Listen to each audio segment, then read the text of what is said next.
Hello, everyone. This is Rick with the Cyber Pro podcast. We are excited to bring you both an educational and a marketing material video focused on our friends at Corvid Cyberdefense. Matthew Kline, Director of Compliance, is going to be talking to us today about CMMC and how they support and help government contractors meet those crazy requirements that we're seeing in the world today. Matthew, thank you so much for being on today's podcast. Yeah, of course. Thanks for having me. Let's start out with this, Matt.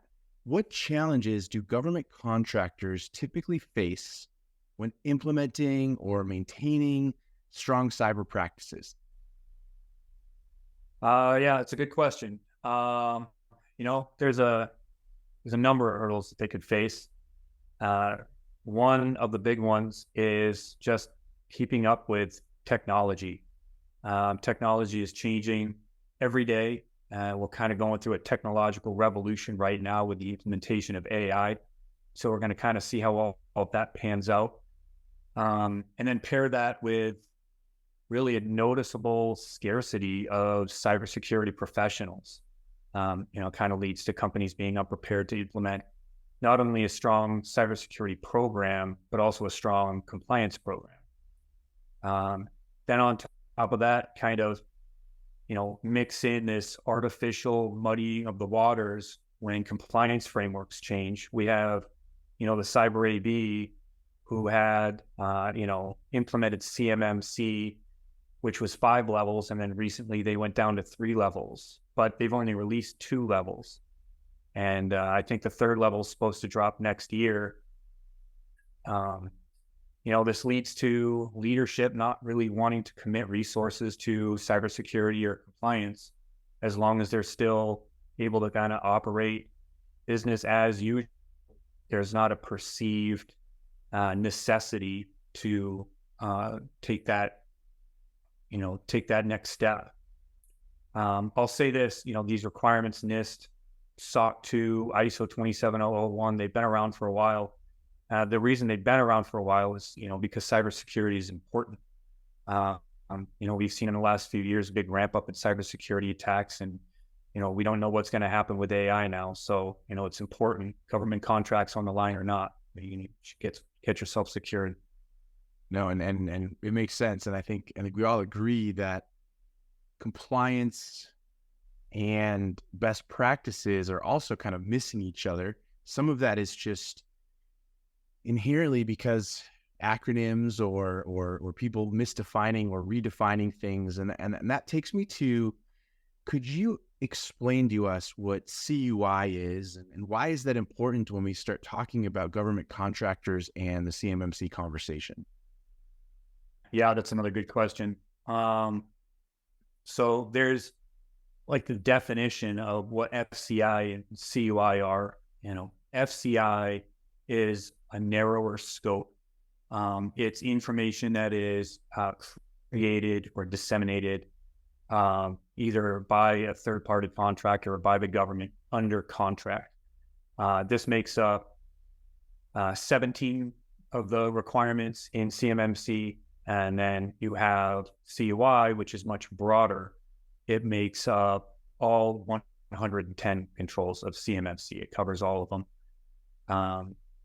I would recommend anybody go read 32 CFR Part 2002. This breaks down what controlled unclassified information is, how to manage it. I think one of the issues that we've seen with CUI and FCI is, over the years, they've kind of gotten away with not really having to care, I guess, for lack of a better term. It's been around for a long time, and, these new cybersecurity controls that we're seeing the Cyber AB roll out, they're for good reason. Historically, there hasn't been a lot of accountability for it. With the attacks that occurred between 2018 and 2020, it really created this new importance on paying attention to, what CUI and FCI are. The government's trying to hold people's feet to the fire. I love it. And I think it's good. I think it's time, right? We have to be in a better place. We have to be working together.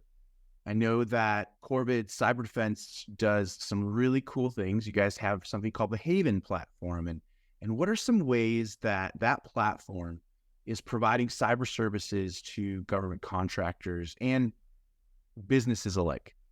One of our core objectives is just to simplify the process, both the cybersecurity process and the compliance process. We offer tailored configurations for our customers. We have a consistent team on board, and this removes a lot of the complexities of managing security. We've set ourselves up to make security and compliance both more accessible and less of a hassle. I'd say it's important because our customers are still trying to run a business. It's extremely important work, but it's likely out of a wheelhouse of many of our customers, and they just need help, made easy for them, but also effective and, budget friendly. Matt, talk to me about why Corvid Cyberdefense is uniquely positioned to help government contractors meet those requirements of CMMC, NIST, and other compliance controls, and how are you doing that? Right. So we offer a number of MSSP services to help our customers achieve a high level of security. And then we pair this with compliance. So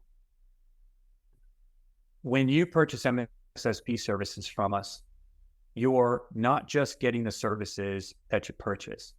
You're also getting the language that will meet the control for each of those requirements that are affected by the services that you purchase.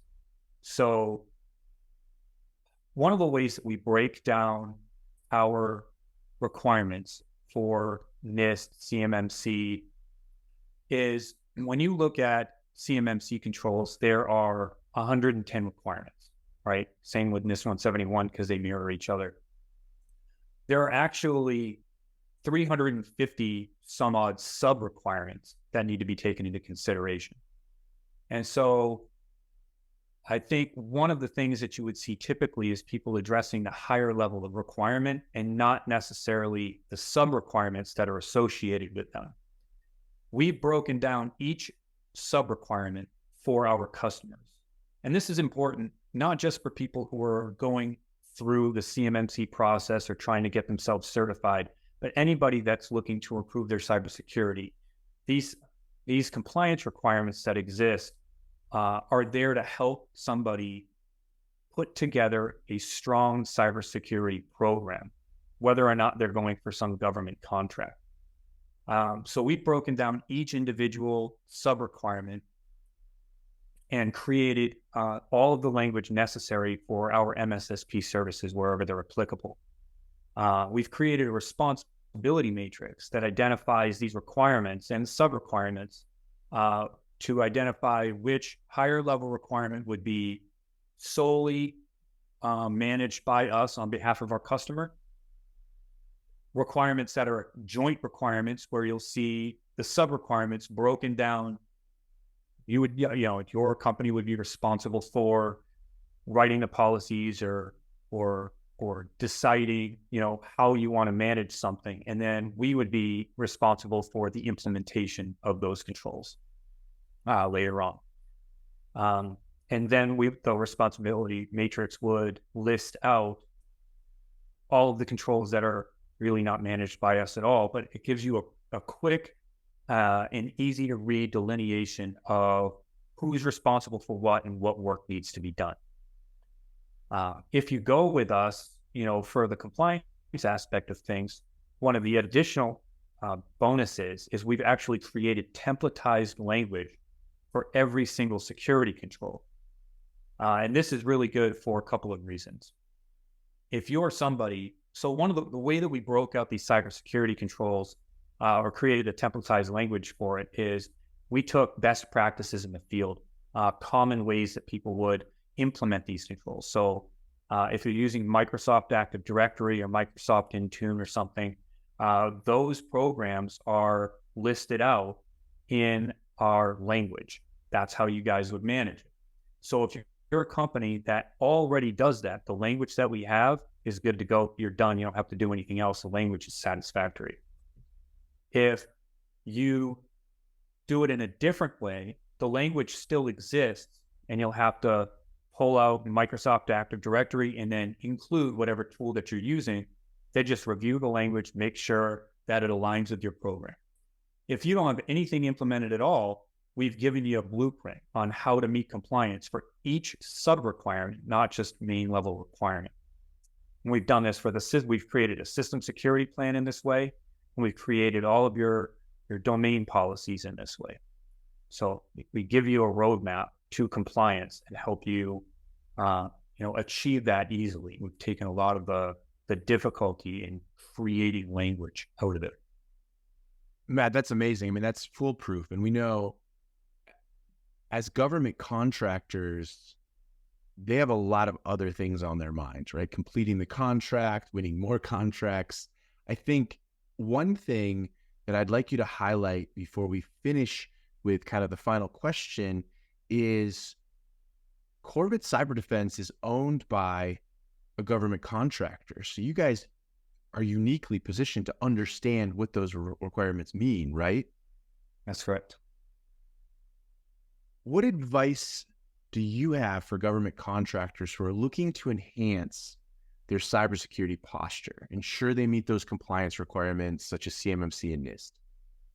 Yeah, great question. I'd say understand the compliance requirements. Have somebody within your company that really understands them. Your company will ultimately be responsible for, meeting compliance. So make sure you know what the requirements are. You don't want to lose out on contracts once the government drops the hammer on this stuff because you thought you were good to go and it turns out that you're not. And then the other advice that I would have is get help. There's a lot of companies out there that can provide services, MSP services or MSSP services or vCISO services that are well positioned. They have the cybersecurity professionals that can help you get through the process and stay with you all the way through your assessment. So get help if you don't know what you're doing, if you don't have the staff for it. Matt, thank you so much for being on, and thanks to Corvid Cyberdefense for being on the CyberPro podcast. Thank you so much. I appreciate it.